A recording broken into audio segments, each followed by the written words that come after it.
নির্ধারিত সময়ে বিসিবি নির্বাচনের তদন্ত শেষ করবে কমিটি। ক্রিকেট বোর্ড সভাপতি আমিনুল ইসলাম বুলবুলের লিখিত বার্তা নিয়ে পর্যবেক্ষণ চলছে, জানিয়েছেন তদন্ত কমিটির প্রধান।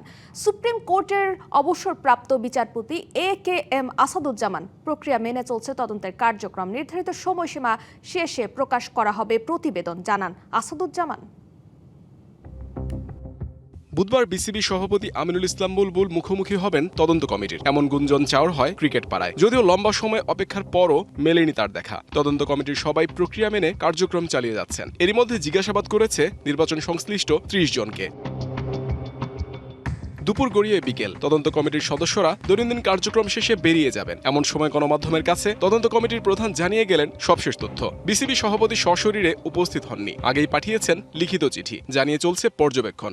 আসছে আমরা একটু বসি নিয়ে নিয়ে বসি সবকে দিয়ে তো যাবো আপনাকে, কারণ ট্রেন এক্সচেঞ্জ করার মতো অবস্থা তৈরি হয়নি এখন মধ্যে। আমরা ইনশাল্লাহ ওই টাইমের মধ্যে শেষ করবো আমরা।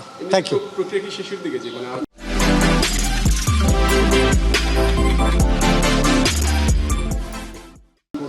চলছে এখন চলছে। তলবের পরও কেন আসেননি বিসিবি সভাপতি, সে বিষয়ে জানতে চাওয়া হলে কি ব্যাখ্যা দিয়েছেন তদন্ত কমিটির প্রধান।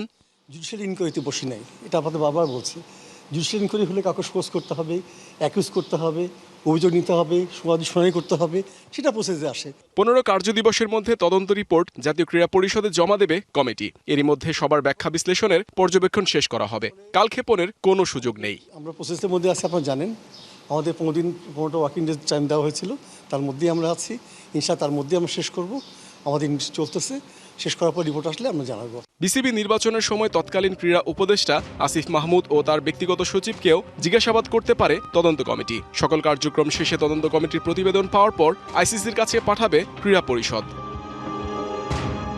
Muhammad Nazim, DBC news, Dhaka.